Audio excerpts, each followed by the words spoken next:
উনি ওনার কিতাবের ভিতরে উল্লেখ করেছেন হামদে বেহদ মরহুদায়ে পাকর হামদে বেহদ মরহুদায়ে পাকর আকেরি মাদাদ মুশতে খাতিরা।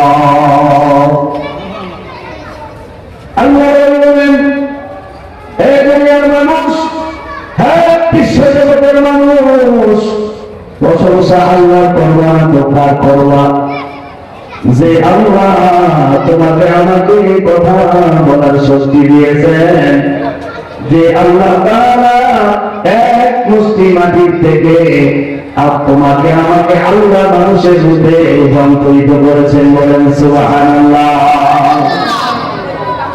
আপনাকে আমাকে মাটির থেকে তৈরি করা হয়েছে, ঠিক না?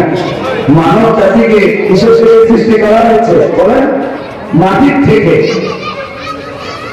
যে আল্লাহ তাআলা মাটির থেকে মানুষকে সৃষ্টি করেছেন, যে আল্লাহ তাআলা মাটির তৈরি মানুষের 3.5 হাত দেহের মধ্যে জবান নামক একটা অঙ্গ দিয়েছেন, যে জবান দিয়ে মানুষ কথা বলে, যে জবান দিয়ে মানুষ আওয়াজ করে, কোন কিছু প্রয়োজন হলে চাইতে পারে, ওই জবান নামক অঙ্গটা আল্লাহ পাকের দেওয়া। বলে কোন কথা ঠিক না?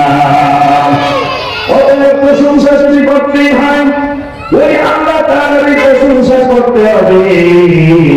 আল্লাহ তাআলার প্রশংসা করা ছাড়া আমাদের উপায় নাই, ঠিক কিনা? বলে উপায় আছে?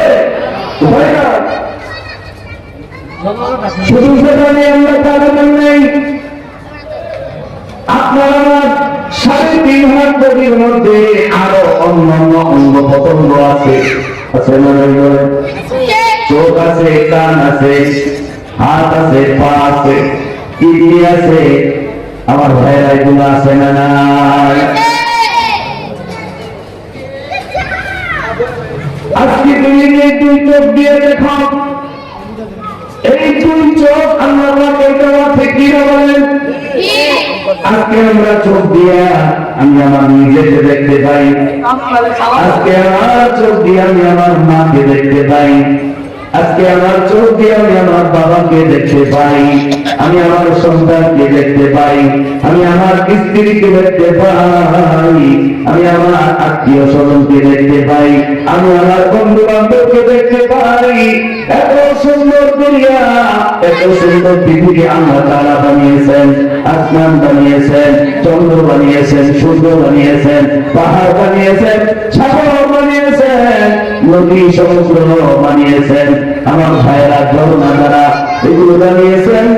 এই সৌন্দর্য, পৃথিবীর সৌন্দর্য আজকে চোখ দেওয়ার কারণে আপনি আমি দেখতে পাই, ঠিক কিনা? বলে আল্লাহ যদি চাইতেন, আল্লাহ যদি চান, এই চোখ আমি অন্ধ করে দিই, কারো বলার আছে কিছু? বলে চোখের দৃষ্টি শক্তি যদি আল্লাহ কেড়ে নেয়, পৃথিবীর কারো কোন ক্ষমতা আছে আল্লাহর সাথে তর্ক করার? আল্লাহকে জবাবদিহি করার বলেন শক্তি আছে কারো? তোমার চোখের দৃষ্টি শক্তি যদি আল্লাহ কেড়ে নেয়, তোমার চোখ দিয়ে যদি আল্লাহ তাআলা দেখা বন্ধ করে দেয়, তুমি পৃথিবীর কিছুই দেখতে পারবা না, তোমার আদরের সন্তান দেখতে পারবা না, তোমার মহব্বতের মা বাবাকে দেখতে পারবা না, তুমি তোমার স্ত্রীকে দেখতে পারবা না। আল্লাহ যদি তোমার দৃষ্টি শক্তি কেড়ে নেয়, পৃথিবীতে দেখার কারো শক্তি নাই, ঠিক কিনা? বলে ও আল্লাহ বান্দা, তুমি একটু খেয়াল করে দেখো, তোমার আশেপাশে, তোমার ডাইনে বামে, সামনে পিছনে কত আল্লাহর বান্দা আছে, চোখ আছে, দেখতে পারে না, আছে না? নাই। আরো জোরে কোন আছে না? নাই।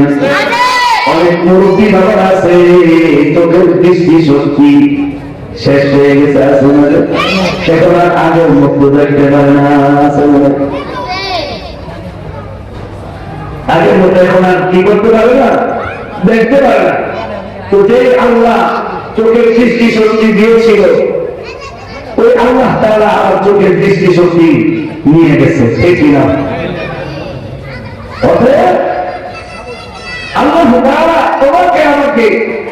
এই 3.5 হাত বডির মধ্যে যে অঙ্গ প্রত্যঙ্গ করে দিয়েছেন, এই অঙ্গ প্রত্যঙ্গ গুলি এমনি দেয় নাই আল্লাহ তাআলা তোমাকে আমাকে।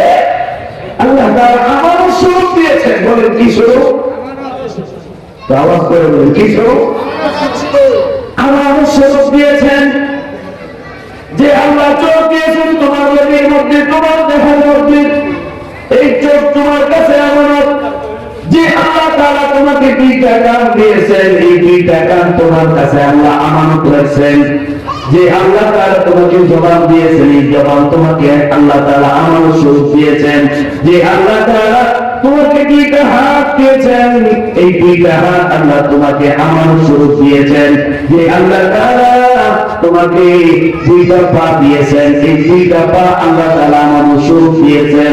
এই আমানত চন্দ্ররূপে নজরে মাস, এই আমানত চন্দ্ররূপে নজরে মাস, হাকিকত মালিকে হারশে খোদা। হবে আল্লাহ আপনি যেখানে সেখানে ব্যবহার করতে পারেন না। বলতে পারেন আল্লাহ আপনি যেখানে সেখানে ব্যবহার করতে পারেন না। আপনাকে আল্লাহ চোখ দিয়েছেন, চোখ যেখানে সেখানে ব্যবহার করতে পারেন না।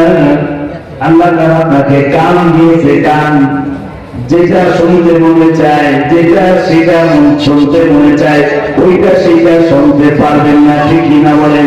শোনার মধ্যে আল্লাহ তাআলা নিয়ন্ত্রণ দিয়ে দিয়েছেন, আপনাকে সীমা দিয়ে দিয়েছেন। সীমার বাহিরে আপনি কান দিয়ে শ্রবণ করতে পারবেন না। আপনাকে আল্লাহ তাআলা জবান দিয়েছেন, এই জবান যেখানে সেখানে ব্যবহার করতে পারবেন না। এই জবান দিয়ে আপনি যা চাই তাই বলতে পারবেন না। আল্লাহ তাআলা বলার মধ্যেও একটা সীমা দিয়ে দিয়েছেন। বলে কোন কথা ঠিক কিনা? আল্লাহ তাআলা তোমাকে 2টা হাত দিয়েছেন, আল্লাহ তাআলা তোমাকে 2টা পা দিয়েছেন। হাদিস শরীফের মধ্যে আল্লাহ রাসূল ঘোষণা করেছেন, খাঁটি মুমিন, খাঁটি মুসলমান ওই ব্যক্তি যে ব্যক্তির হাত এবং পা থেকে অন্য ব্যক্তিরা নিরাপদ থাকে। বলেন সুবহানাল্লাহ। আপনার আমি খাঁটি মুসলমান হতে চাই না? বলুন চাই কি চাই না? খাঁটি ইমানদার হতে বলে চাই না আপনার আমাদের? তো খাঁটি ইমানদার, খাঁটি মুসলমান হতে হলে এই হাত আর এই পা, এই হাত আর পা থেকে অন্য আরেক মুসলমান ভাই যেন কষ্ট না পায়, সে যেন নিরাপদে থাকে। আমার হাত এবং পা থেকে যদি অন্য কেউ কষ্ট না পায়, তাহলে হবো আমি খাঁটি মুসলমান, খাঁটি ইমানদার। বলেন সুবহানাল্লাহ। আল্লাহ ভাইরা, আল্লাহ পাক রব্বুল আলামিন এই পৃথিবীতে সকল মানুষকে আল্লাহ তাআলা সৃষ্টি করেছেন। এই মানুষের মধ্যে থেকে আল্লাহ তাআলা কিছু বাছাই করা মানুষকে আল্লাহ তাআলা নবী এবং রাসূল স্বরূপ খেতাব দিয়েছেন। বলেন সুবহানাল্লাহ। আমার কথাগুলো একটু মনোযোগ দিয়ে শুনবেন, নয়তো ওয়াজ বুঝবেন না। এই ওয়াজ বুঝবেন না। আমি কি বলেছি? যে আল্লাহ তাআলা পৃথিবীতে সকল মানুষকে সৃষ্টি করেছেন, আর এই সকল মানুষের মধ্য থেকে কিছু বাছাই করা মানুষ, বলেন কিছু বাছাই করা মানুষকে আল্লাহ তাআলা কি খেতাব দিয়েছেন? নবী এবং রাসূল। বলেন নবী এবং রাসূল। এই ইসলামে, এই পৃথিবীর অবস্থানে আল্লাহ পাক রব্বুল আলামিন 1,40,000 নবী এবং রাসূলকে আল্লাহ প্রেরণ করেছেন মানুষের হেদায়েতের জন্য, মানুষের কল্যাণের জন্য, মানুষের মুক্তির জন্য, মানুষের হেদায়েতের পথ পাওয়ার জন্য, মানুষের জান্নাতে যাওয়ার উপযুক্ত হওয়ার জন্য। আল্লাহ পাক 1,40,000 নবী রাসূল আল্লাহ তাআলা এই দুনিয়ার বুকে প্রেরণ করেছেন। বলেন সুবহানাল্লাহ। সর্বপ্রথম নবীর নাম কি? বলেন সর্বপ্রথম নবীর নাম কি? আলাইহিস সালাম হলেন সর্বপ্রথম নবী। আমার ভাইরা, আল্লাহ তাআলা রব্বুল আলামিন কোরআনুল কারীমের মধ্যে ঘোষণা করেছেন, আল্লাহু ইয়াসতাফি মিনাল মালাইকাতি রাসূলাহু ওয়া মিনান নাস। আপনি মানুষ, আমি আল্লাহ পাক পৃথিবীর সব মানুষের মধ্য থেকে কিছু মানুষকে আমি আল্লাহ তাআলা নবী হিসেবে রাসূল হিসেবে বাছাই করেছি। আমি আল্লাহ তাআলা তাদেরকে স্পেশালি ক্ষমতা দান করেছি। আমি আল্লাহ তাআলা তাদেরকে অনন্য আখলাক দান করেছি, অনন্য চরিত্র দান করেছি, অনন্য আদর্শ দান করেছি। বলেন সুবহানাল্লাহ। পৃথিবীর মধ্যে সবচেয়ে উত্তম আদর্শ হলেন, উত্তম আদর্শ যাদের ছিল তারা হলেন নবী এবং রাসূল। বলেন বলেন সবচেয়ে উত্তম আদর্শের অধিকারী কারা ছিলেন? নবী এবং রাসূলুল্লাহ। বলেন নবী এবং রাসূলুল্লাহ। আল্লাহ কোরআনুল কারীমের মধ্যে ঘোষণা করেছেন, ইয়া আইয়ুহার রাসূল বাল্লিগ মা উনজিলা ইলাইকা মির রাব্বিক ওয়া ইন লাম তাফআল ফামা বাল্লাগতা রিসালাতা। আল্লাহ পাক পৃথিবীর সমস্ত রাসূলদেরকে আল্লাহ তাআলা উদ্দেশ্য করে বলেছেন। আমার ভাইরা, এখানে আমাদের আরেকটা কথা বুঝতে হবে। কবি বন্ধু আমার দিকে খেয়াল করেন, আমার দিকে চেয়ে থাকেন। এখানে আরেকটা কথা বুঝতে হবে, নবী কাদেরকে বলে, রাসূল কাদেরকে বলে, এটা আমাদের বুঝতে হবে। ঠিক কিনা? তো নবী এবং রাসূলদের মধ্যে পার্থক্য আছে। বলেন নবী এবং রাসূলদের মধ্যে কি আছে? পার্থক্য আছে। পার্থক্যটা কি আমাদের বুঝতে হবে। নবী বলা হয়, নবী বলা হয় তাদেরকে আল্লাহ তাআলা পূর্বের শরীয়ত অনুসরণ করার আদেশ করেছেন।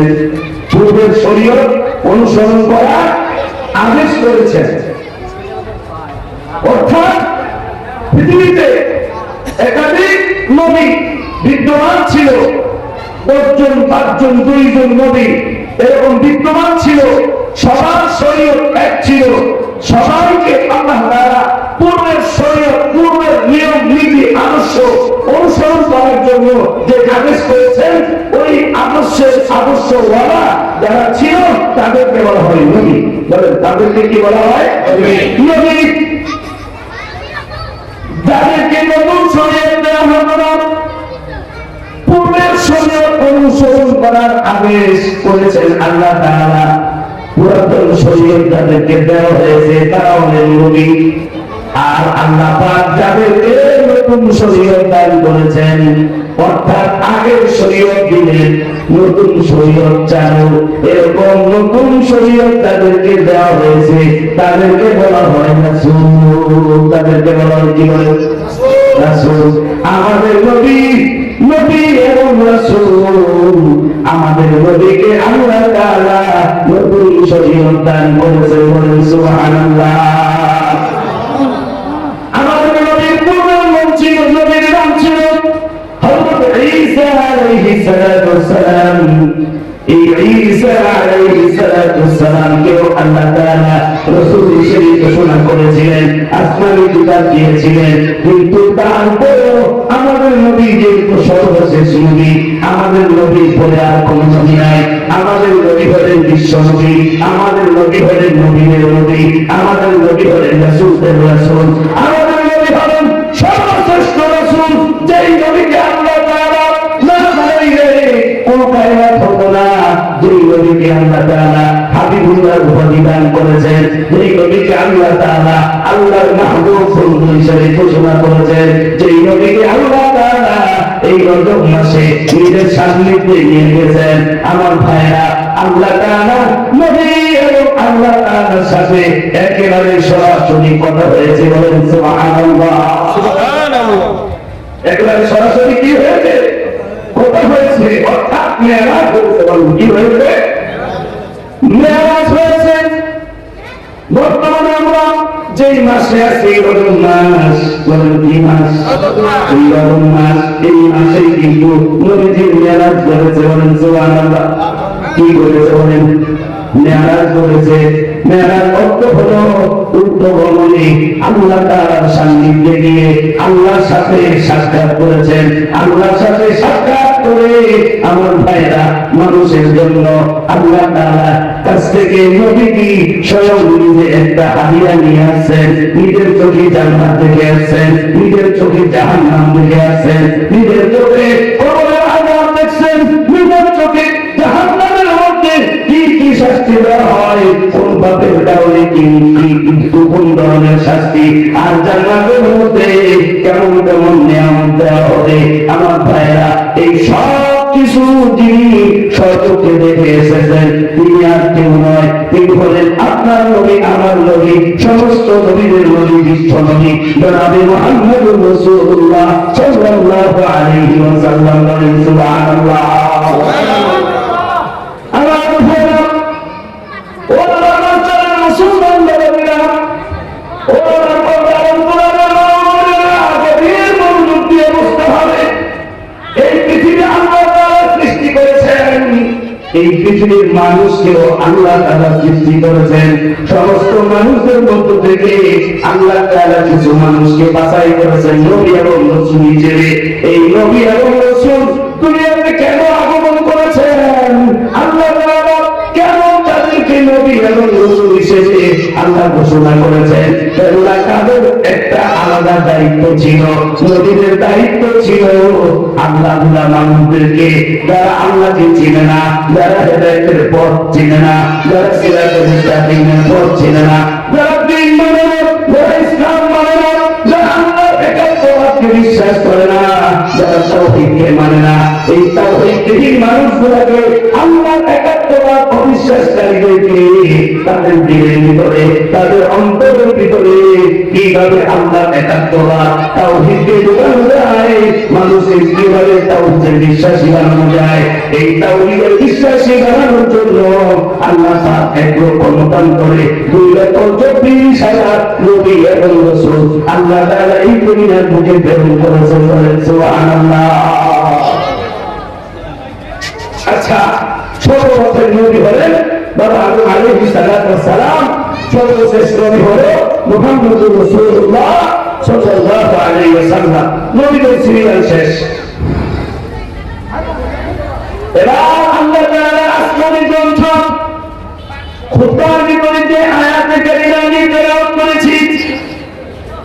সূরা ইউনূস, এই সূরা ইউনূসের 62 সম্ভবত 62 নম্বর আয়াত। আল্লাহ তাআলা এই আয়াতের মধ্যে আরেক ধরনের মানুষদেরকে আল্লাহ তাআলা বিশেষ ক্ষমতার অধিকারী করেছেন।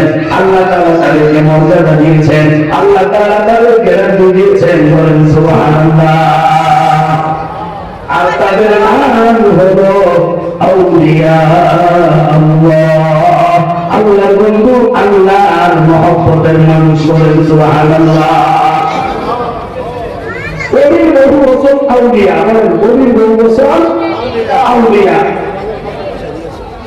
আউলিয়া অর্থ হলো ওলি সমূহ, ওলি সমূহ। তো আল্লাহ তাআলা কোরআনুল কারীমের মধ্যে সূরা ইউনূসের আয়াতের মধ্যে আল্লাহ বলেছেন পৃথিবীতে যত ওলি আছে, বলে পৃথিবীতে যত কি আছে? ওলি আছে। আল্লাহ বলেন আমার ওলি যারা, আমার বন্ধু যারা, আমার মুহাব্বতের মানুষ যারা, এরা যদি আমার সাথে তাআল্লুক করে, আমার ইবাদত বন্দেগী করে আমার ওলি হয়ে যায়, আমার বন্ধু হয়ে যায়, তাহলে আমি আল্লাহ স্বয়ং নিজে বলে দিলাম লা খাউফুন আলাইহিম ওয়া লা হুম ইয়াহজানুন। সুবহানাল্লাহ। আল্লাহ ওলিদের কোনো চিন্তা নাই, আল্লাহ ওলিদের কোনো টেনশন নাই, আল্লাহ ওলিদের কোনো ভাবনা নাই। বলেন সুবহানাল্লাহ। এখন আল্লাহ ওলি কারা? ওলি হওয়ার জন্য কিছু শর্ত সারায় আছে। বলেন ওলি হওয়ার জন্য কিছু কি আছে? শর্ত সারায় আছে। বাতাসে ঘুরিলে ডুবি হয়তো আউলিয়া, বাতাসে বাসী মুড়িলে যদি হয়তো আউলিয়া সর্বপেক্ষা বড় অভিজ্ঞতা ময়না দিয়া ঠিকই না বলুন? হ্যাঁ, ওতে বাতাসে উঠলেই এর ওই মনে করা যাইব না। বলেন বাতাসে উঠলেই এর কি মনে করা যাইব না? ওই মনে করা যাইব না। পানিতে বাসিলে যদি হইতো বড় পীর সর্বপেক্ষা বড় পীর বছর কুলি। তবে পানিতে বাসলেও বড় পীর মনে করা যাইব না। এখন বলে আল্লাহ ওই হতে পারে, খেয়াল করতে হবে। কি খেয়াল? তার মধ্যে ঈমান আছে কিনা দেখতে হবে। তার মধ্যে ঈমান আছে কিনা।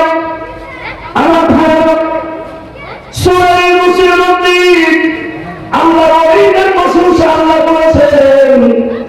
আল্লাহর ওলিরা আল্লাহ তাআলা সেই শর্তের কথাও বলে দিয়েছেন। আল্লাহর ওলিরা আল্লাহর ওলি হওয়ার জন্য দুইটা শর্ত সর্বপ্রথম লাগে। কয়টা শর্ত?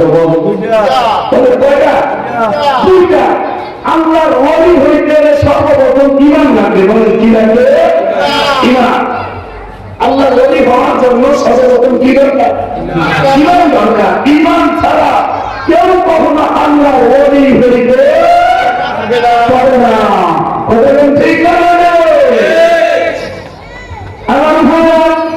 আল্লাহর ওলি হওয়ার জন্য প্রথম নম্বর শর্ত হলো ঈমান থাকতে হবে। দুই নম্বর শর্ত হলো আল্লাহর ওলিরা এরা মুত্তাকি তারা। সুবহানাল্লাহ। একটু জবান করে বলতে হবে আল্লাহর ওলি যারা মুত্তাকি তারা। বলেন আল্লাহর ওলি যারা মুত্তাকি তারা। আরো জোরে বল আল্লাহর ওলি যারা মুত্তাকি তারা। ঠিক না বল? মুত্তাকি ছাড়া কখনো আল্লাহর ওলি হইতে পারে না। মুত্তাকি তারা গুনাহ থেকে বাঁচে যারা। বলেন মুত্তাকি তারা গুনাহ থেকে বাঁচে যারা। আল্লাহকে ভয় করে যারা, আল্লাহকে ভয় করে যারা মুত্তাকি তারা। গুনাহ থেকে বাঁচে যারা মুত্তাকি তারা। ঠিক না বলেন? গুনাহ থেকে বাঁচা ছাড়া, আল্লাহকে ভয় করা ছাড়া কখনো আল্লাহর ওলি হওয়া যায় না। কথা বুঝি বলে ঠিক? আমার কথাকে একটা রাগ করবে না। একটা কথা বলবো এখন। আমাদের দেশে কিছু মানুষ আছে দেখবেন গায়ে লাল শালু পরে। আসলে কি করে? লাল শালু, চুলগুলি লম্বা লম্বা, মাথায় মাথায় কি মুখগুলি লম্বা লম্বা, মুখ এমন লম্বা। আমার ভাইরা মুখের মধ্যে দুটি তেলা পোকা ছেড়ে দেন, বার করতে কষ্ট হইবে। বার করতে গেলেই কষ্ট হইবে। গোসল করে না 6 মাস।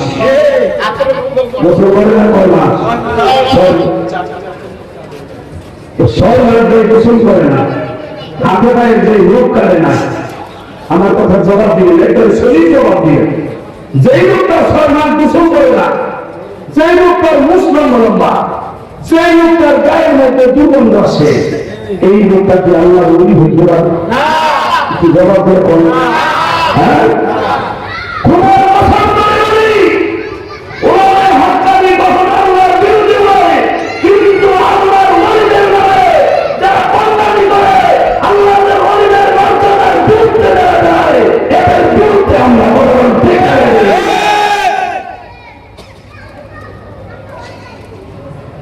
আল্লাহ ওলি হওয়ার জন্য শর্ত আছে।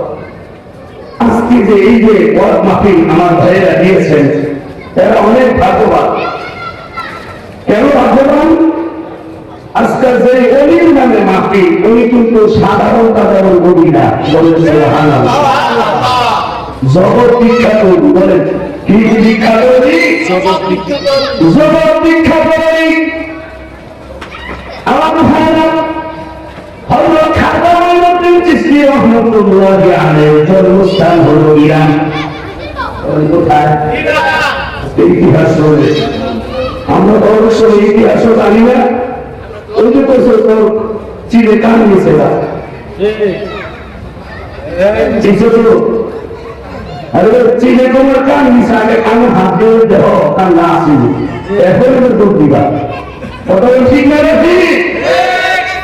খাজা মাইনুদ্দিন চিশতি রহমাতুল্লাহ আলাইহি কেমন আল্লাহর ছিলেন একটু শোনো জানো ইতিহাস জানো ইতিহাস না দেখতে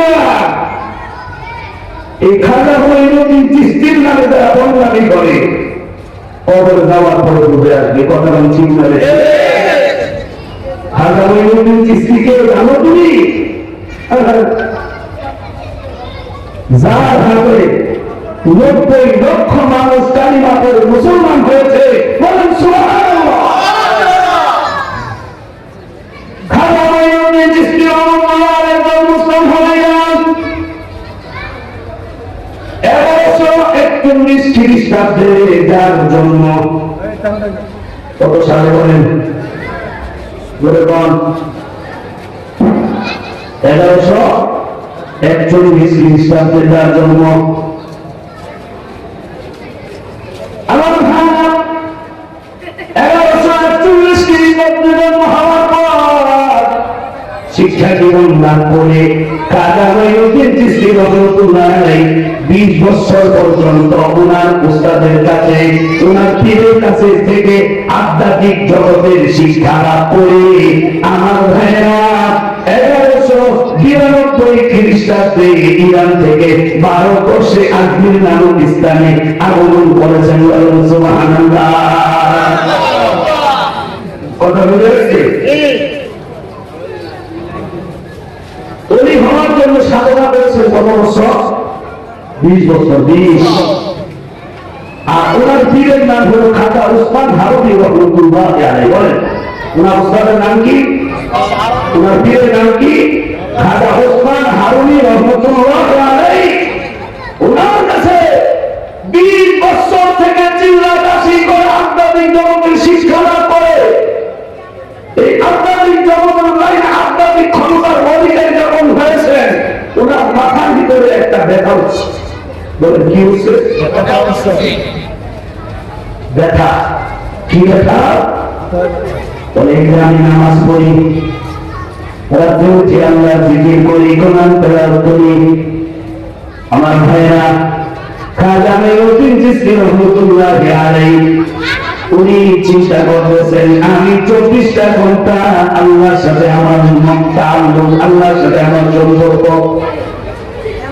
কিন্তু আমি লক্ষ্য করে দেখলাম অনেক মানুষ দুনিয়াদারিতে ব্যস্ত তাদের কর্মে ব্যস্ত ক্ষেত খামারে ব্যস্ত এমনিভাবে অন্যান্য সকলে ব্যস্ত এই মানুষগুলাকে কিভাবে আল্লাহর সাথে সম্পর্ক করা যায় এই মানুষগুলাকে কিভাবে দিতে করা যায় শুধু মুসলমানরা চিন্তা করেন নাই উনি বিগতদেরকে চিন্তা করেছেন এই বিগতদেরকেও কিভাবে আমার ইসলাম ধর্মে আমার ধর্মে কিভাবে বিকৃত করা যায় এই চিন্তা চেতনার টেনশন মাথার ভিতরে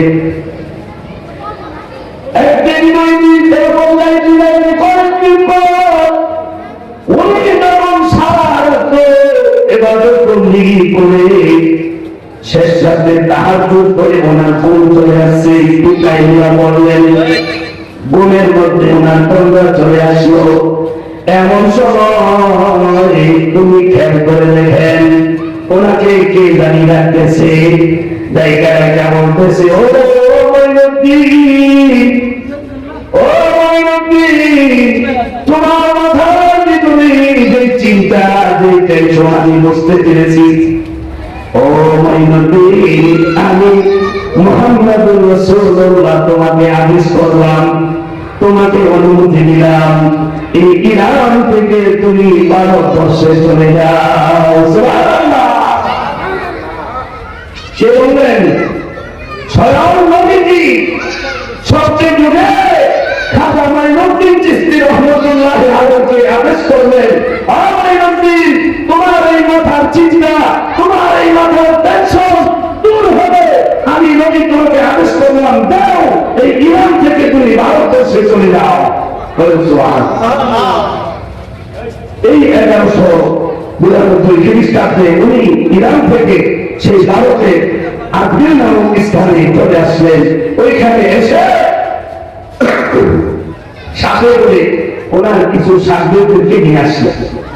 ওনার কিছু নিয়ে আসলেন, সাধু আধুনিক করেন, সাধু করেন, ছাত্র বলেন, যাই বলেন না কেন, ইরান থেকে ভারতবর্ষে আসলেন। ভারতবর্ষে এসে গভীর জঙ্গলে প্রবেশ করলেন।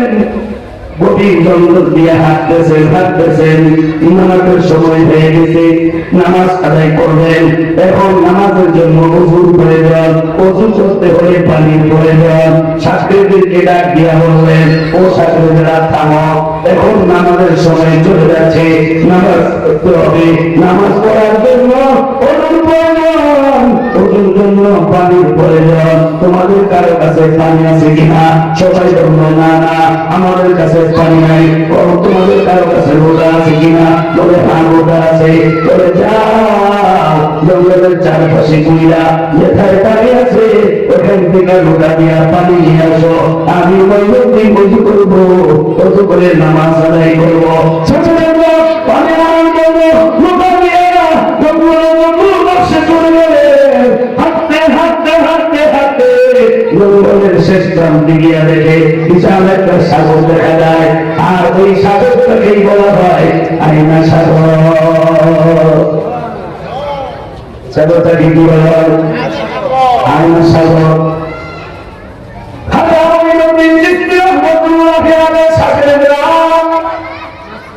সাগর দেখিয়া নৌকা হাতে নিয়ে যেই সাগরের কিনারায় গেলেন, সাগরের কিনারায় গিয়া দেখে সাগরের কিনারার চতুর্পাশে ওই সময়ে একজন জালেম বাদশা ছিল। ওই বাদশার নাম ছিল রাজা পৃথ্বীরাজ। রাজা পৃথ্বীরাজ জালেম বাদশা। সে অন্য ধর্মের অবলম্বন ছিল। সে অগ্নি পূজা করত, সে আগুন পূজা করত, মানুষদের উপরে জুলুম করত, নিজের মতবাদ সমাজের মধ্যে ছড়াই দিয়েছে। ওই রাজা পৃথ্বীরাজ তার সৈন্যবাহিনী দিয়ে আইনা সাগরের দিকে চতুর্দিকে পাহারা বসায় দিয়েছে, যেন এই সাগরের পানি কেউ না নিতে পারে। আমার ভাইরা খাজা মঈনুদ্দিন চিশতি রাহমাতুল্লাহি আলাইহি ওনার সাগরে যখন সাগরের কিনারায় গেছে, ওই জালেম বাদশা পৃথ্বীরাজের সৈন্যবাহিনী দেখিয়া তাদেরকে আটক করছে। আটক কইরা বলতেছে, ইতিপূর্বে তোমাদের জন্য এখানে বেটি নাই, তোমাদের হাতের মধ্যে কি বলে কথা? বলে এই লোটা কেন আনছো? পানি নেওয়ার জন্য। বলে পানি দিয়ে কি করবা? বলে আমাদের হুজুর দূর করবে। তোমাদের হুজুর কোথায়? বলে জঙ্গলে। তোমরা কি বলো? আদেশ করে এই আইনা সাগরের পানি নেওয়া নিষেধ। তোমরা কেমন দুঃসাহস, তোমাদের কেমন দুঃসাহস এই পানি নেওয়ার জন্য আসছো? চলো তোমরা আমাদের সাথে। ওই জালেম বাদশা পৃথ্বীরাজের কাছে খাজা মঈনুদ্দিন চিশতি রাহমাতুল্লাহি আলাইহি সাধুদেরকে নিয়ে যাওয়া হলো। রাজা পৃথ্বীরাজ খাজা মঈনুদ্দিন চিশতি রাহমাতুল্লাহি আলাইহি সাধুদেরকে দেখিয়া জিজ্ঞেস করতেছেন, তোমরা কোথা থেকে আসছো, কেন আসছো? বলে আমরা ইরান থেকে আসছি। বলে কার সাথে আসছো? বলে আমাদের উস্তাদ আছে। তোমাদের উস্তাদের নাম কি? বলে মঈনুদ্দিন। বলে তিনি কেন আসেন? বলে তিনি আসেন এই ভারতবর্ষে দিন প্রচার করার জন্য। বলেন সুবহানাল্লাহ। কি প্রচার করার জন্য? দিন প্রচার করার জন্য, ইসলাম প্রচার করার জন্য, আল্লাহর একাত্মবাদ তাওহীদ প্রচার করার জন্য উনি এই ভারতবর্ষে আসছেন। ওই সময় ব্রিটিশদের দখল ছিল ভারতবর্ষ। বলেন কাদের দখল ছিল? ইংরেজদের দখলে, ব্রিটিশদের দখল ছিল ভারতবর্ষ। ওই সময় আমার ভাইরা ভারতবর্ষে দিন বলতে ছিল না, ইসলাম বলতে ছিল না, নামাজ রোজা জিকির আজকার কোরআন পড়া এগুলোর কোনো নিদর্শন ছিল না।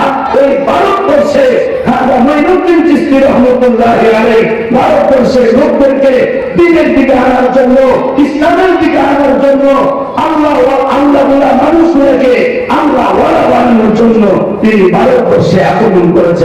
সুবহানাল্লাহ। আমার ভাইরা, এই কথা শোনার পর খাজা মঈনুদ্দিন চিশতি রহমাতুল্লাহর সাথীদেরকে রাজা ফিরতিরা বলে দিল, যাও তোমরা তোমাদের হুজুরের কাছে গিয়ে বলো সাগরের পানি দেওয়া হবে না, ওযু করতেও দেওয়া হবে না, নামাজ পড়তেও দেওয়া হবে না, তাওহীদের দাওয়াত এই দেশে চলবে না। তাওহীদের দাওয়াত এই দেশে চলবে না, ধর্মের প্রচার, ইসলামের প্রচার এই দেশে চলবে না। আমার ভাইরা, সামনের বছরে আসলো খাজা মঈনুদ্দিন চিশতি রহমাতুল্লাহ আলাইহি জিজ্ঞেস করলেন পানি নিয়ে বলে না। কেন? বলে আমরা পানি খোঁজার জন্য জঙ্গলের শেষ প্রান্তে একটা সাগর পাইলাম, ওইখানে কিছু পাহাড় বসা, ওই পাহাড়রা এই এলাকার যিনি রাজা, এই এলাকার যিনি দায়িত্বে, তার কাছে আমাদেরকে নিয়ে গেছে। তিনি আমাদেরকে বলেছেন আমরা যেখান থেকে আসছি যেন সেখানেই চলে যাই, আমাদেরকে পানি দিতে দিল না।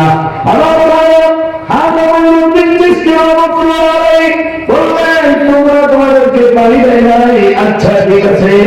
আমি মঈনুদ্দিন বললাম, যাও আমার বোতা নিয়ে ওই জঙ্গলের কিনারায় আয়না সাগরে গিয়ে যাও, আয়না সাগরে গিয়ে বলবা, ও সাগর, তুমি যদি আল্লাহর সৃষ্টি হয়ে থাকো, আল্লাহর সৃষ্টি আল্লাহর একজন বান্দা মঈনুদ্দিন নামে নাম জঙ্গলে আছে, সে ওযু করবে, নামাজ পড়বে, তোমার কাছে পানি চাইছে, এই রোগার ভিতরে তুমি চলে আসো। আমার খাজা মঈনুদ্দিন চিশতি রহমাতুল্লাহ আলাইহি ছাত্ররা যখন আয়না সাগরের কিনারে গিয়া এই কথা বললেন, ও আয়না সাগর, মঈনুদ্দিন নামে একজন আল্লাহর বান্দা ওযু করার জন্য তোমার কাছে পাঠাইছে পানির প্রয়োজন। এখন তুমি যদি আল্লাহর সৃষ্টি হয়ে থাকো, এই লোটার ভিতরে তোমাকে আসতে বলেছে। খাজা মঈনুদ্দিন চিশতি রহমাতুল্লাহ আলাইহি ছাত্ররা এই কথা বলার পর সঙ্গে সঙ্গে গোটা আয়না সাগরের পানি ওই লোটার ভিতরে চলে আসছে। সুবহানাল্লাহ।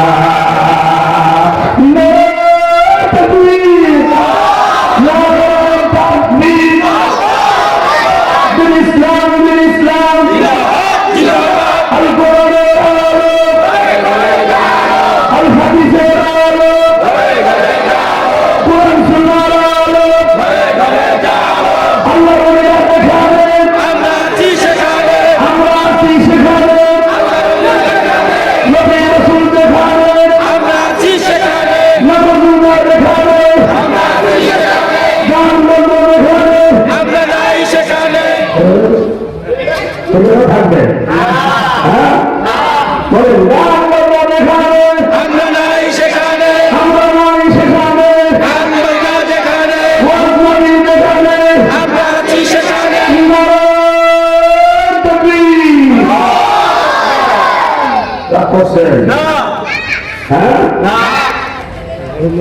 আমার ভাইয়া রাগ করলে লাভ নাই, হক কথা বলতেই হবে। বলেন হক কথা, দিনের কথা বলতেই হবে। নবী রাসূলগণ দিনের কথা বলেছেন, কাউকে ভয় পায় না। আল্লাহর ওলিরা হক কথা বলেছেন, জানের লজ্জার সামনে সঠিক কথা বলেছেন, হক কথা বলেছেন। আল্লাহর ওলিরা জালেমদেরকে, বাদশাদেরকে, জালেম বাদশাদেরকে ভয় পায় না। কথাটা ঠিক না ঠিক? খাজা মঈনুদ্দিন চিশতি রহমাতুল্লাহ আলাইহি যদি ওই জালেম বাদশা ফিরতিরাদের এই কথাকে ভয় পাইতেন, তিনি দ্বিতীয়বার আয়না সাগরে পাঠাইতেন ওনার ছাত্রদেরকে পানি আনার জন্য। আরো যেরকম পাঠাইতেন, পাঠাইতেন না। কথাটা ঠিক না ঠিক? আমার ভাইরা, ছাত্ররা যখন গোটা আয়না সাগরের পানি ওটার ভিতরে নিয়ে জঙ্গলে চলে আসছে, আমার ভাইরা জঙ্গলে আসার পর খাজা মঈনুদ্দিন চিশতি রহমাতুল্লাহ আলাইহি ওযু করে নামাজ আদায় করলেন। নামাজ আদায় করার পর এদিক দিয়ে খবর হয়ে গেছে, তার সৈন্যবাহিনী দল গিয়া রাজাকে বলতেছে রাজা মশাই আপনার ক্ষমতাগিরি সব শেষ, আপনার ক্ষমতাগিরি সব শেষ। ওই কি ওই আয়না সাগরের সব পানি ওই যে জঙ্গল থেকে যারা আসছিল স্বপ্নটার ভিতরে রয়ে গেছে না, কি লোকের ভিতরে সাগরের পানি হয়ে গেছে না, কি সাধারণ কথা বলে আশ্চর্যজনক কথা না। রাজা পৃথিবীর দিছে কত তাড়াতাড়ি দিছ জঙ্গলে গিয়া রাজা আমি নদীর চিস্তি রহমতুল্লাহ আলাইহি সামনে গিয়ে হাজির, গিয়া বলতেছে আপনারা আগন্তুক ব্যক্তি কোথা থেকে আসছেন, কেন আসছেন জানি না, তবে আপনারা নিশ্চয়ই কোন জাদুকর হবেন, কি হবেন জাদুকর হবেন। কেন আপনার সাথে আয়না সাগরে গিয়া লোড়া দিয়া পানি আনতে গিয়া গোটা সাগরের পানি এই লোটার ভিতরে বইয়া নিয়ে আসছে, এখন সাগরে এক ফোঁটাও পানি নাই। আমার দেশের লোকদের কি হবে, আমরা কি করে আমার দেবো, তাড়াতাড়ি এই সাগরের পানি ফিরে আসবে। রাজা পৃথিবীরাজ কি করতেছে, তাড়াতাড়ি সাগরের পানি ফিরে আসবে। রাজা পৃথিবীরাজ যখন এই কথা বলছে মানুষের কষ্ট হবে, যখন এই কথা বলছে মাহবুবের কষ্ট হবে, জীব জানোয়ারের কষ্ট হবে। চিন্তা করলেন আমি একজন মঈনুদ্দিনের কারণে মাহবুবরা কষ্ট পাবে, মানুষ কষ্ট পাবে, যদিও তারা অগ্নি পূজা করে, যদিও তারা মূর্তি পূজা করে, না না আমি তো মানুষকে কষ্ট দেওয়ার জন্যই পালন করতে আসি নাই। আমি মানুষকে কষ্ট দেই, আমার কারণে যদি কেউ কষ্ট পায় তাহলে তো আমার দিন তারা গ্রহণ করবে না, আমার প্রচার তারা গ্রহণ করবে না। মাথায় এই চিন্তা করে শাসকদেরকে গিয়া বললেন ও আমার শাসকেরা ওই লোটা বাইর করো, লোটা বাইর করলেন, দেখলেন লোটার ভিতরে আরো কিছু পানি আছে, শাসকদেরকে গিয়া বললেন যাও ওই বাকি লোটার পানি গুলি ওই সাগরে নিয়ে দিয়ে আসো। শাসকরা বাকি লোটার পানি গুলি ওই সাগরে দেওয়ার সঙ্গে সঙ্গে ওই আয়না সাগরে পূর্বের যেমন পানি ছিল ওই তেমন পানি রূপে আবার ফিরে আসছে। বলেন সুবহানাল্লাহ। এই অবস্থা দেখিয়া উপস্থিত মজলিসের মধ্যে কিছু কিছু ওই পীরের অনুসারী মনে মনে চিন্তা করছে এই ব্যক্তি কোন সাধারণ ব্যক্তি নয়, নিশ্চয়ই কোন ভালো ব্যক্তি হবে। মনে মনে এই চিন্তা করিয়া ভিতরে ভিতরে ওনার কাছে এসে ওনার হাতে হাত দিয়া কালিমা পড়ে মুসলমান হয়ে গেছে। বলুন সুবহানাল্লাহ। কালিমা পড়ে কি হয়ে গেছে? মুসলমান হয়ে গেছে। আমার ভাইরা আজকে সারা রাত যদি এই খাজা মঈনুদ্দিন চিশতি রহমতুল্লাহের অলৌকিক ঘটনা বলতে থাকি রাত শেষ হয়ে যাবে, তবুও খাজা মঈনুদ্দিন চিশতি রহমতুল্লাহের অলৌকিক ঘটনা বলে শেষ করা যাবে না। তবে একটা কথা দেখা যায়, হে দক্ষিণবঙ্গের মুসলমান বাবাজিরা, যুবক ভাইরা, এই অনুষ্ঠানের আয়োজক ভাইদেরকে বলতে চাই খাজা মঈনুদ্দিন চিশতি রহমতুল্লাহ দুনিয়ার বুকে আগমন করেছেন দ্বীন প্রচারের জন্য, ইসলাম প্রচারের জন্য, আল্লাহকে ভয় করার জন্য, কুরআন থেকে বাঁচার জন্য, নেকের কাজ বেশি বেশি করার জন্য। কথা ঠিক নয়? কথা ঠিক না? ঠিক। এখন আমরা অলিদেরকে মহব্বত করি, ভালোবাসি, 100% ভালোবাসি, 100% ভালোবাসি, 100% ভালোবাসি। তবে তাদেরকে ভালোবাসি না যারা অলিদের নাম দিচ্ছে, যারা অলিদের নাম দিচ্ছে। হ্যাঁ, ঠিক আছে আমার ভাইরা, এই জন্য সতর্ক হতে হবে, সাবধান হতে হবে। আমার ভাইরা দুনিয়া খায়তের জিন্দিগি কয়দিন বাঁচবই দুনিয়ায়, আজ আছি গান নাই। আমার কথা আমার কথা ঠিক হয়ে ঠিক, আজ আছি গান নাই। কবরে যাইতেই হবে, খালি হাতে কবরে যাইতে হবে, কিন্তু কবরে যাওয়ার জন্য কিছু নেওয়ার প্রয়োজন আছে না নেই? আপনি কি নেবেন? বাড়ি নেবেন, টাকা নেবেন, সম্পদ নেবেন, ছেলে মেয়ে যাবে, বিবি বাচ্চা যাবে, ওই কবরে কি যাবে বলেন? ঈমান আমল, নেক আমল যাবে কবরের ভিতরে। কবর ঠিক যাবে, ওই নেক জন্যই আল্লাহ লইরা দেশ থেকে দেশান্তরে নিজেরা কষ্ট করে আমার ভাইয়েরা এরকম ভাবে আল্লাহ ভুলা মানুষগুলাকে আল্লাহমুখী করেছেন, দিনহীন মানুষগুলোকে দিনমুখী করেছেন। যারা বিধর্মী আছে তাদেরকে ইসলাম ধর্মে দীক্ষিত করেছেন। লক্ষ লক্ষ বিধর্মীদেরকে খাতা মঈনুদ্দিন চিশতি রহমতুল্লাহ আলাইহি দিনের দিকে ইসলামের দিকে দীক্ষিত করেছেন। কথাটা ঠিক না ঠিক? মুসলমান দাঁড়িয়েছেন, তবে কি দাঁড়িয়েছেন? মুসলমান দাঁড়িয়েছেন। একজন ওলি আরেকজন ওলির নাম বলি, মালিক বিন দিনার রহমতুল্লাহ আলাইহি। ওর নাম কি? মালিক বিন দিনার রহমতুল্লাহ আলাইহি। প্রাথমিক জীবনে উনি ওলি ছিলেন না। বলেন, প্রাথমিক জীবনে উনি কি ছিলেন না? ওলি ছিলেন না, বেলাইনে ছিলেন, গুনাহে লিপ্ত ছিলেন। গুনাহ করতে করতে বেলাইনে থাকতে থাকতে মালিক বিন দিনার রহমতুল্লাহ আলাইহি একদিন সবেরাতের রাত্রিতে, কোন রাত্রিতে? সবেরাতের রাত্রিতে মদ পান করতে করতে মালিক বিন দিনার রহমতুল্লাহ আলাইহি সবেরাতের রাত্রিতে যখন ঘুমের বিছানায় গেছে, ঘুমের বিছানায় যাওয়ার পর নেশা অবস্থায় ঘুমের বিছানায় স্বপ্নে দেখতেছে। কি দেখতেছে? স্বপ্নে দেখতেছে ওনাকে একটা বিশাল অজগর সাপ দৌড়াইতেছে, সাপে দৌড়াইতেছে। এখন এই মালিক বিন দিনার রহমতুল্লাহ আলাইহি এই বিশাল বিশাল সাপ থেকে বাঁচার জন্য উনি কি করছেন? দৌড় দিচ্ছেন। বিশাল বিশাল সাপ মালিক বিন দিনার রহমতুল্লাহ আলাইহিকে দংশন করার জন্য দৌড়াইতেছে। মালিক বিন দিনার দৌড়াইতেছেন, দৌড়াইতে দৌড়াইতে দৌড়াইতে রাস্তা ঘোরায় না। সাপ কেন জানি নাকি ধরে ফেলতেছে, কামড় দিয়ে ফেলতেছে। উনি প্রচন্ড জোরে দৌড়াইতেছেন। হঠাৎ করে উনি একটা চৌরাস্তায় গিয়া নিজের দৌড়কে থামাই দিছে। নিজের দৌড়কে থামাই দিছে। নিজের দৌড়কে থামাইয়া লক্ষ্য করে দেখে ডান দিকে রাস্তায়, ওই রাস্তার কিনারে একজন বৃদ্ধ লোক দেখা যায়। কি দেখা যায়? বৃদ্ধ লোক।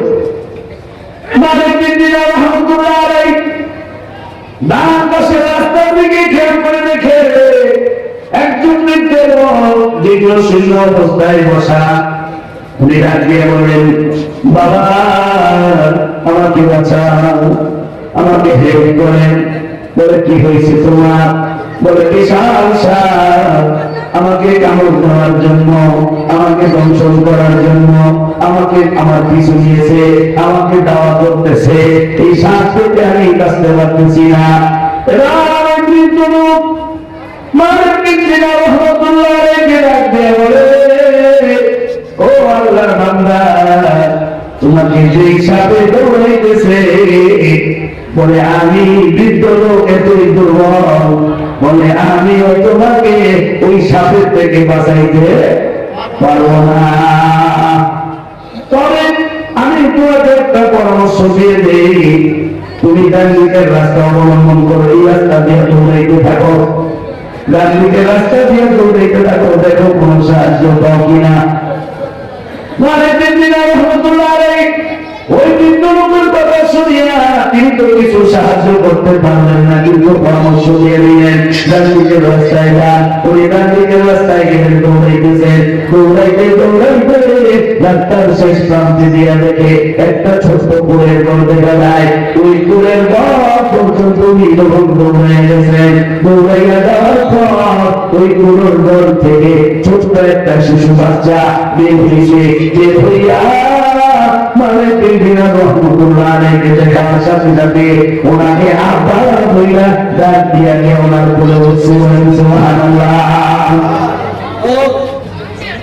এবং যে শিশু বাচ্চাটা কুড়ের ঘর থেকে বেরিয়েছে, ওই বাচ্চাটা আর কেউ না, এই মালিক বিন দিনার রহমতুল্লাহ আলাইহি ছোট একটা বাচ্চা মারা গেছে একেবারে নাবালেগ অবস্থায়। বলেন, কি অবস্থায়? নাবালেগ অবস্থায়। নাবালেগ অবস্থায় শিশু বাচ্চা মারা গেছে। যে বাচ্চা ওই মেয়ে বাচ্চা কুলের ঘর থেকে বের হইয়া মালিক বিন দিনার রাহমাতুল্লাহ আলাইহি কুলের মধ্যে উঠছেন।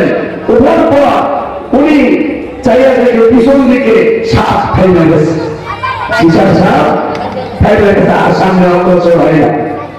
এখন আবার একটু খেয়াল করেন যে সাপ পিছন দিকে চলে যাচ্ছে আর ওনার সামনে দিকে আসতেছে।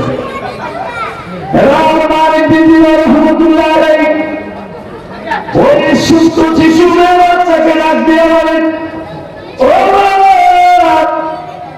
এই বিশাল সাপ আমাকে কামড় দেওয়ার জন্য, দর্শন করার জন্য অনেকখানি রাস্তা আমার পিছু নিচে আমাকে দাওয়া করছে। আমি সাপ থেকে বাঁচতে পারি নাই। আমি আস্তে আস্তে চৌরাস্তার কিনারা একজন বৃদ্ধ লোককে দেখতে পাইছি। ওই বৃদ্ধ লোক আমাকে বলছে আমি যেন এই রাস্তায় চলি। এই রাস্তা দিয়ে চলতে চলতে মা আমি তোমাকে পায়ে গেছি। ও মা, কোনো ঘটনা তো বুঝতে পারলাম না। এই সাপকে মার সামনে অগ্রসর হচ্ছে না, আর ওই বৃদ্ধ লোকটাই বা দাঁড়ায়। ও মা, এই ঘটনার কোন হেকমত আছে কিনা? আমার ভাইরা মালিক বিন দিনার রাহমাতুল্লাহ আলাইহি ছোট্ট মেয়ে ডাক দিয়া বলে, বাবা, ও বাবা, ওই যে বৃদ্ধ লোক, ওই বৃদ্ধ লোকটা আর কেউ না, ওইটা হলো আপনার ঈমান। ওটা কি আপনার ঈমান? আপনার ঈমান এত দুর্বল, আপনার ঈমান দিয়া, এই দুর্বল ঈমান দিয়া আপনি এই সাপের দংশন থেকে বাঁচতে পারতেছেন না। আমার ভাইয়েরা, দুর্বল ঈমান দিয়া জান্নাতে আপনার আমি জান্নাতে যাইতে পারবো? বলেন, জান্নাতে যাইতে হলে সবল ঈমান লাগবে। বলেন, কি ঈমান লাগবে? সবল ঈমান লাগবে, আমল ওয়ালা ঈমান লাগবে, গুনাহ মুক্ত ওয়ালা ঈমান লাগবে। আমার ভাইয়েরা, মালিক বিন দিনার রাহমাতুল্লাহ আলাইহি ছোট্ট মেয়ে ডাক দিয়ে বলতেছে, বাবা, ওই ঈমান আপনার এতই দুর্বল যে ঈমানের ভিতরে আমল নাই, নামাজ নাই, রোজা নাই, জিকির নাই, কোরআন তেলাওয়াত নাই, গুনাহ থেকে বাঁচার কোনো কাম নাই। আপনি এতই দুর্বল হয়েছেন যার কারণে ওই বৃদ্ধ লোক আপনাকে সাহায্য করতে পারে নাই। ও বাবা, আমি আপনার ছোট্ট মেয়ে দেব তো, আমার কোনো গুনাহ নাই। আমার ভাইরা, নাবালক অবস্থায় যে সমস্ত বাচ্চারা মারা যায়, এদের জীবনে কোনো গুনাহ আছে? এদের জীবনে কোনো গুনাহ আছে? মুসলমানের সন্তানগুলি যারা নাবালক অবস্থায় মারা যায়, আমার ভাইরা, আল্লাহ তাআলা এদেরকে বিনা হিসেবে জান্নাত দিয়ে দিল। সুবহানাল্লাহ। বিনা হিসেবে কি দিয়ে? জান্নাত দিয়ে দিল। মুসলমানের সন্তানদেরকে বিনা হিসেবে আল্লাহ জান্নাত দিয়ে দিল। আমার ভাইরা, মালিক বিন দিনার রাহমাতুল্লাহ আলাইহি শবে বরাতের রাত্রিতে যখন এই স্বপ্ন দেখলেন, হঠাৎ করে ওনার ঘুম লেগে গেছে। ঘুম লাগার পর ওনার শরীরের ভিতরে ঘাম চলে আসছে। রাত দিয়ে উঠিয়ে আর দেরি করলেন না, গোসল করলেন। গোসল করিয়া জায়নামাজ হাতে নিলেন। জায়নামাজ হাতে নিয়া মসজিদের ভিতরে প্রবেশ করলেন। মসজিদের ভিতরে প্রবেশ করিয়া এই গভীর রজনীতে নামাজ আদায় করলেন। নামাজ আদায় করিয়া দুই হাত তুলিয়া আল্লাহর কাছে এমন ভাবে কান্না করতেছে, যেমন ভাবে কান্না করতেছে। মালিক বিন দিনার রাহমাতুল্লাহ আলাইহি বলেন, আল্লাহ, আপনি যদি আমাকে মাফ করেন, আমার উপায় নাই, তবে আল্লাহ আমাকে ক্ষমা করে দেন। আজকে থেকে আমি ওয়াদা করতেছি আর নামাজ পড়বো না। আজকে থেকে আমি আপনার কাছে ওয়াদা করতেছি আর গুনার কাজ করবো না। আজকে থেকে ওয়াদা করতেছি জীবনে আর কোনদিন মদ্যপান করবো না। আমার ভাইরা, মালিক বিন দিনার রাহমাতুল্লাহ আলাইহি ওই সবের রাত্রিতে আল্লাহর কাছে এমন ভাবে তওবা করেছেন, তওবায়ে নাসুহা করেছেন। তওবায়ে নাসুহা করার কারণে আল্লাহ তাআলা, আমার ভাইরা, এই মালিক বিন দিনারকে আল্লাহ তাআলা ওলি দপ্তরে ওনার নাম লেখা দিয়েছে। বলেন সুবহানাল্লাহ। আল্লাহর ওলি, একজন আলেম আল্লাহর ওলি হইতে পারে, একজন জেনারেল শিক্ষিত লোক আল্লাহর ওলি হইতে পারে, একজন দিন বন্ধু আল্লাহর ওলি হইতে পারে, একজন ছেলেওয়ালা আল্লাহর ওলি হইতে পারে, একজন বেদারিওয়ালা আল্লাহর ওলি হইতে পারে। আমার ভাইরা, নারীও একজন আল্লাহর ওলি হইতে পারে। পুরুষ একজন আল্লাহ ওলি হইতে পারে। কথা কোন ঠিক আছে? আমার ভাইরা, রাবেয়া বসরি রহমাতুল্লাহ আলাইহি নাম শুনছেন না আপনারা? শুনছেন না? উনি কি পুরুষ ছিলেন না নারী ছিলেন? হাসান বসরি রহমাতুল্লাহ আলাইহি এবং রাবেয়া বসরি রহমাতুল্লাহ আলাইহি দেখে ওনারা আল্লাহ ওলি হয়েছেন কি নামাজ পড়ে না পড়ে? আল্লাহকে মানি না মানি না? হ্যাঁ, গুনাহ থেকে পয়সা না পয়সা। আমার ভাইরা, কোরআন থেকে বাঁচতে হবে, নামাজ পড়তে হবে, আল্লাহর হুকুম মতো চলতে হবে, তাহলে আমরা আল্লাহর ওলি হইতে পারবো। কথা ঠিক না ঠিক? কিন্তু আল্লাহর ওলিদের নাম দিয়া আমরা যদি গুনাহ মধ্যে জড়িত হয়ে যাই, তাহলে তো আমার ভাইরা আমাদের উপকার হবে তো দূরের কথা, বরং আরো আমরা গুনাহর দিকে ধাবিত হয়ে গেছি। কথা ঠিক না ঠিক? ভাইয়া আমার, এই জন্য আল্লাহর ওলিরা এই দুনিয়াতে এই জন্য আসছেন যে মানুষগুলাকে, অসভ্য মানুষগুলাকে সভ্য মানুষ বানানোর জন্য। বলেন, অসভ্য মানুষগুলাকে সভ্য মানুষ বানানোর জন্য, অভদ্র মানুষগুলোকে ভদ্র মানুষ বানানোর জন্য, বেনামাজি মানুষগুলোকে নামাজি বানানোর জন্য, আল্লাহ ভুয়া মানুষগুলোকে আল্লাহ ওয়ালা বানানোর জন্যই আল্লাহ তাআলা আল্লাহর ওলিদেরকে, আল্লাহর ওলিরা যেমন নিজের ইবাদত কইরা প্রতিটা মুহূর্ত, প্রতিটা সেকেন্ড আল্লাহর জিকিরে তারা লিপ্ত ছিল। কথা ঠিক আছে? আল্লাহর ওলি পৃথিবীতে এমন একজন আল্লাহর ওলি দেখাইতে পারবেন না যারা প্রতিটা মুহূর্ত আল্লাহর জিকির করে। কথা ঠিক আছে? হ্যাঁ, আল্লাহর ওলি হওয়ার জন্য সবচেয়ে বড় শর্ত হলো প্রতিটা মুহূর্ত, প্রতিটা সেকেন্ড আপনার জবানে আল্লাহর নাম থাকবে। বলেন, কার নাম? আল্লাহর নাম। আল্লাহর নাম প্রতিটা মুহূর্ত আপনার জবানে আল্লাহর নাম থাকবে, আল্লাহর জিকির থাকবে। আমার ভাইরা, আল্লাহর ওলিরা সবসময় একটা সেকেন্ড বেহুদা নষ্ট করে নাই। ও পর্দার অন্তরালের মা ও বোনেরা, রাবেয়া বসরি একজন আল্লাহর খাস বান্দী ছিলেন, উনি আল্লাহ বলছিলেন। এই রাবেয়া বসরি ওনার জিন্দেগিতে পাওয়া যায়। ও পর্দার অন্তরালের মা ও বোনেরা, আজকে আমরা কত সময় নষ্ট করি, কত সময় আমরা বেহুদা কাজে আমরা সময়কে নষ্ট করি। আর হযরত রাবেয়া বসরি রাহমাতুল্লাহি আলাইহি ওনার বান্ধবীরা একটি ওনাকে দেখে আপনার দুইটা উনি জেলাসের ভিতরে গিরা খায়া ফেলাইতেছে। কি গিরা বলেন? আটা। আটা কি করি? রুটি বানাই, খামির বানাই, এরপরে বেরি, এরপরে সেকি, এরপরে রুটি বানাই, এরপরে আবার সবজি বানাই, হালুয়া বানাই, গোস্ত রান্না করি, এরপরে মজা দিয়ে খাই। ঠিক আছে? আর রাবেয়া বসরি রাহমাতুল্লাহ আলাইহি কি করতেছে শুনেন? উনি আটা লইয়া সরাসরি গ্লাসের ভিতরে লইয়া এইভাবে লইয়া উনি সরাসরি খেয়ে ফেলতেছে।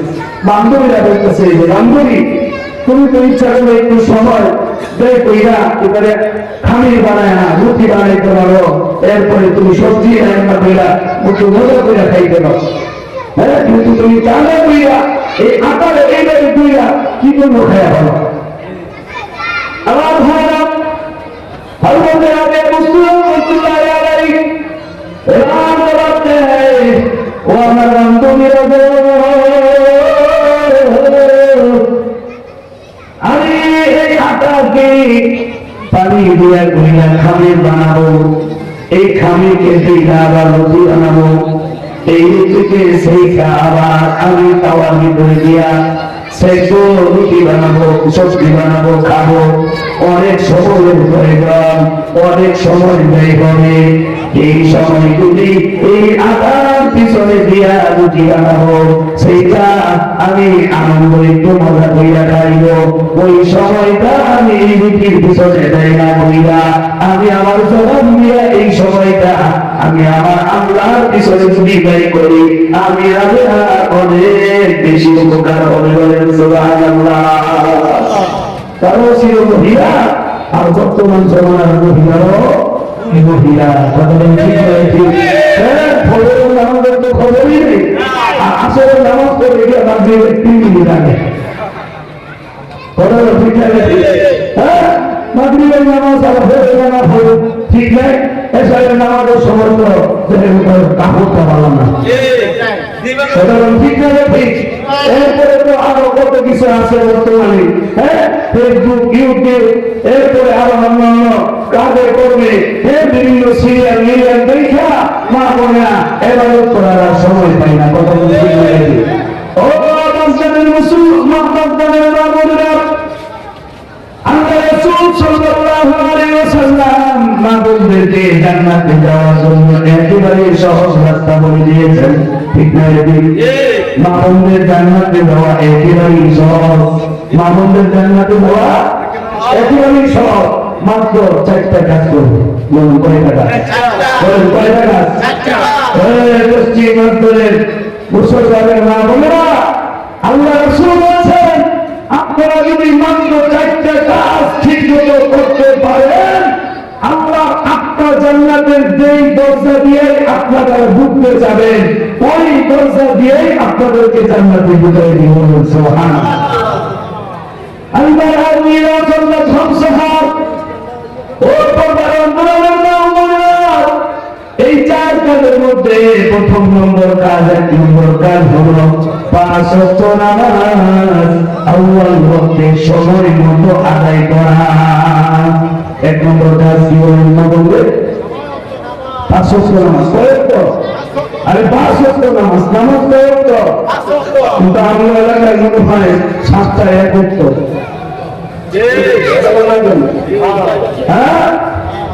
মুসলমানের বলে জন্ম নিলে মুসলমান ভোলা যায় না হে মুসলমানের বলে জন্ম নিলে মুসলমান ভোলা যায় না আব্দুর রহিম বলে আমরা ছিলে আসল মুসলমান হয় না ঠিক না কিছু কাজ করতে হয় কিছু কাজ ছাড়তে হয় কিছু কাজ করতে হয় কিছু কাজ ছাড়তে হয় নইলে মুসলমানের পূর্ণ থাকে না মুসলমানের ঘরে জন্ম নিলে মুসলমান ভোলা যায় না নাম রেখেছে ইমান আলী খালি করে তালি মানে নামাজি বললে কথা বলে ফেলতে পেশার মাথা আসলে নাই নাম কি নাম কি ইমান আলী খালি করে নামাজি বললে কথা বলে ফেলতে পেশার মাথা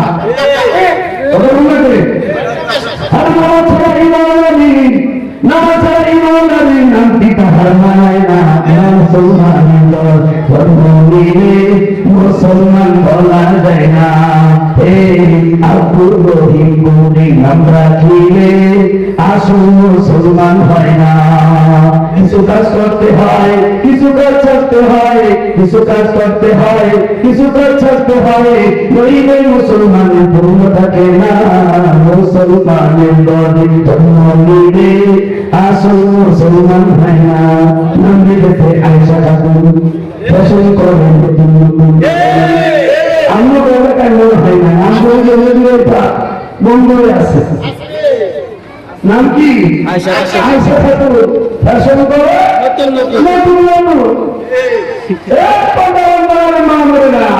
নাম রেখেছে আয়েশা খাতুন ফ্যাশন করে যুবকেরা চাইতে পারি যুবকেরা কিন্তু যুবকেরা না কি করে জানেন সুন্দর সাজে পরিমাণ দেখায় বাবা সুন্দর সাজে পরিমাণ পরে দেখায় বাবা তুমি শয়তান দেখা বলে এই না দি আমার খালা আর ঠিক না ঠিক মামুনের কি রাগ করতেছে না আমার উপরে হ্যাঁ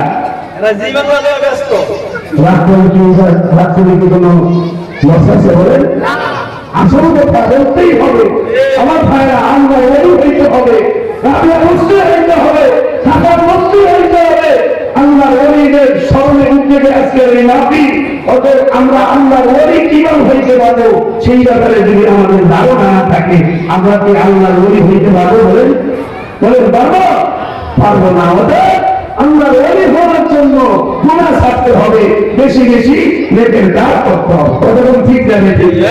আল্লাহ ওলি হওয়ার জন্য গুনাহ ছাড়তে হবে, আল্লাহ ওলি হওয়ার জন্য গুনাহ ছাড়তে হবে, আর বেশি বেশি নেকের কাজ করতে হবে।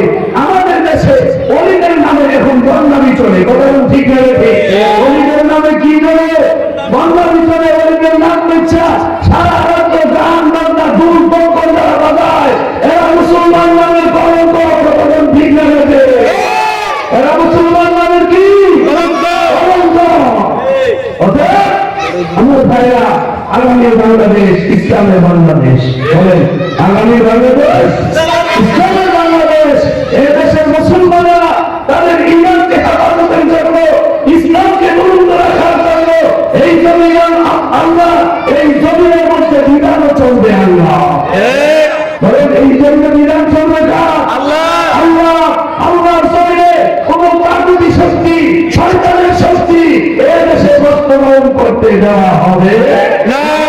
নবী সাল্লাল্লাহু আলাইহি ইনশাআল্লাহ, নবী সাল্লাল্লাহু আলাইহি ইনশাআল্লাহ। মুসলমান জাগ্রত হও, ঘুম থেকে ওঠো, ঈমানের বলে বলিয়ান হও। আল্লাহর দরবারে তুমি যদি জবাবদিহি করতে চাও, আল্লাহর কাছে যদি তুমি হাজির হইতে চাও, তাহলে নিজের ঈমানকে হেফাজত করো, গুনাহ থেকে হেফাজত হও। আল্লাহর ওলিদেরকে স্মরণ করে, আল্লাহর ওলিরা যে কাজ দিয়ে আল্লাহর ওলি হয়েছে, যেইভাবে ইবাদত কইরা আল্লাহকে রাজি খুশি কইরা আল্লাহর ওলি হয়েছে, ওই পথে আমাদেরকে চলতে হবে। ওই পথে আমাদের চলতে হবে, না হলে উপায় নেই। কথাটা ঠিক না ঠিক? हम सब मुसाफिर हैं, वही आखिर ठिकाना, कोई आगे रवाना है, कोई पीछे रवाना, कोई आगे रवाना है, कोई पीछे रवाना। अब भी जाना कल भी जाना, जाना तुझे होएगा ठीक न लगी। যে কথাগুলি আমি বললাম, আমি কি আপনাদেরকে কষ্ট করার জন্য বলেছি? না। আমার ভাইরা, একজন মানুষের যদি রোগ হয়, বলেন কি হয়? রোগ হয়। এই রোগ ভালো হওয়ার জন্য কি দরকার? ঔষধ দরকার। এই রোগ ভালো হওয়ার জন্য ডাক্তারের কাছে যাওয়া দরকার। বলেন কার কাছে? ডাক্তারের কাছে। দুনিয়াতে মানুষের রোগ হয় দুই ধরনের। বলুন কয় ধরনের? দুই ধরনের। এক রোগ হলো শারীরিক রোগ, আর এক রোগ হলো রূহের রোগ। বলেন, একটা শারীরিক রোগ, আরেকটা রূহের রোগ। শারীরিক রোগ আপনি সারার জন্য এমবিবিএস ডাক্তারের কাছে যাবেন, তিনি প্রেসক্রিপশন করবেন, ওই প্রেসক্রিপশন অনুযায়ী আপনি ওষুধ খাবেন, আপনার শারীরিক রোগ ভালো হবে। আর আপনার রূহের রোগ ভালো করতে হলে ওলামায়ে কেরামের কাছে যাইতে হবে, হক্কানি পীর মাশায়েখের কাছে যাইতে হবে, আল্লাহর ওলিদের কাছে যাইতে হবে। আল্লাহর ওলিরা আপনাদেরকে রাস্তা করে দিবে, ঔষধ করে দিবে। ওই আল্লাহর ওলিদের ঔষধ, ওই আল্লাহর ওলিদের দেখানোর পথ অনুযায়ী আপনারা যদি চলতে পারেন, তাহলেই আপনারা আল্লাহর ওলি হতে পারবেন। আপনাদের শরীরও সুস্থ হবে, আপনাদের রূহও কি হবে? সুস্থ হবে। কিন্তু আমরা সারা জীবন অসুস্থই থাকবো। বলেন কি থাকবো? অসুস্থ থাকবো। আমরা কি সুস্থ?